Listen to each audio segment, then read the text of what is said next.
Hey everyone, this is Brian McNamara from Learning Ansible. In this screencast, we're going to look at downloading two tools that can be used for local development of Ansible playbooks. That's Virtualbox and Vagrant. So the first tool that we're going to download and work with is Virtualbox. First, we're going to hit the URL virtualbox.org/wiki/downloads.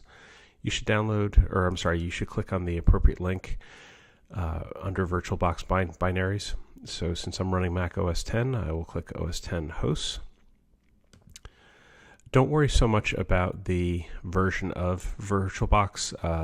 By the time you see this screencast, the version may be a little bit different. That's okay.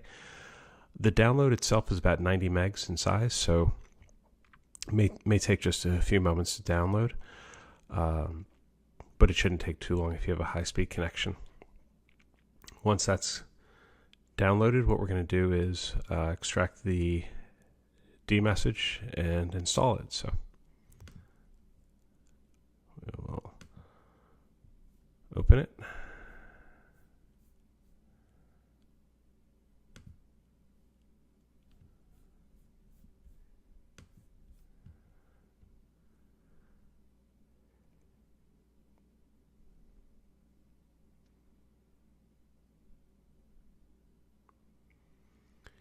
Now once it's extracted, the actual installation is pretty straightforward.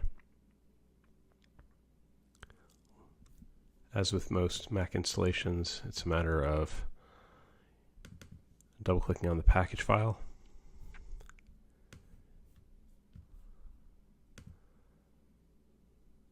so we're going to continue. I'm going to accept the default location. And I'm getting prompted for my administrative password, and it's writing out the necessary files.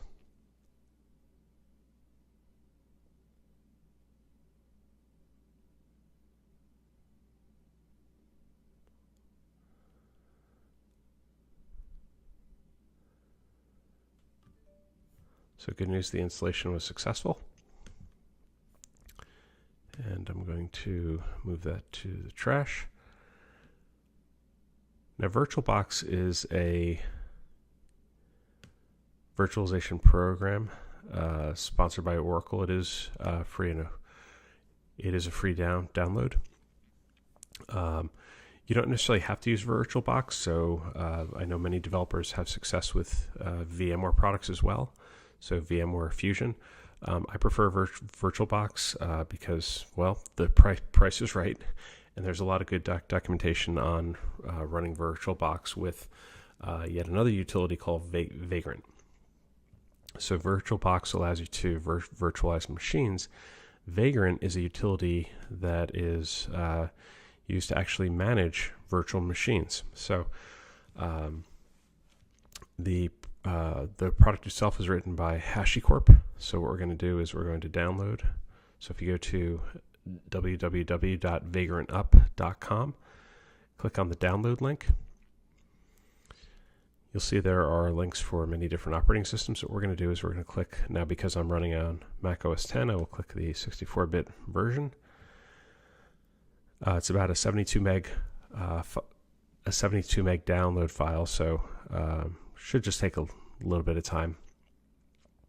Vagrant itself is very good at managing virtual machines. So a question oftentimes comes up, why do you need Vagrant as a utility if we can essentially manage virtual machines with Virtualbox?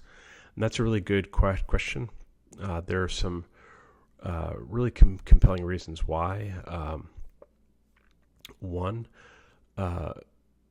Vagrant provides a good, consistent interface. So it really doesn't matter what VM provider you use, whether you use VMware Fusion, whether you use Virtualbox, whether you use AWS as a virtual machine target.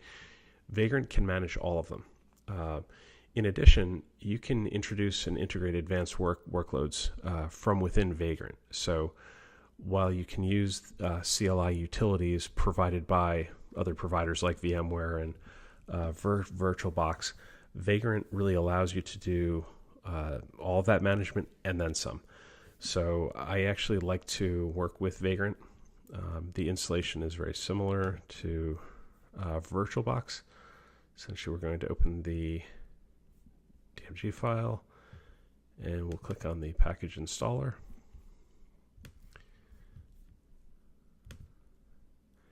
And I'm going to accept the default installation location. I'm being prompted for my administrative credentials.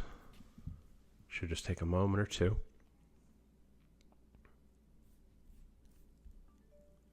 Okay, installation was successful. Now I prefer to use iTerm as my command line interface, so I'll make this a little bit bigger as well.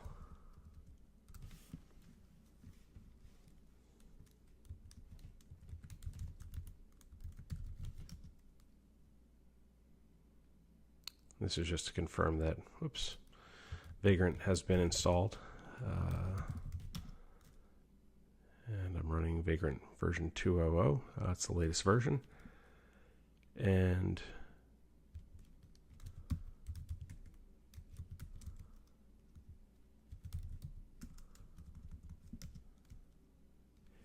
VBox Manage is a CLI utility that you can use to manage Virtualbox. So the good news is the installation was successful.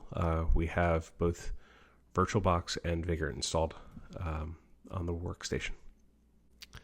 Now that we have both Vagrant and Virtualbox installed, we're going to look at how we can use Vagrant to both create and manage virtual machines.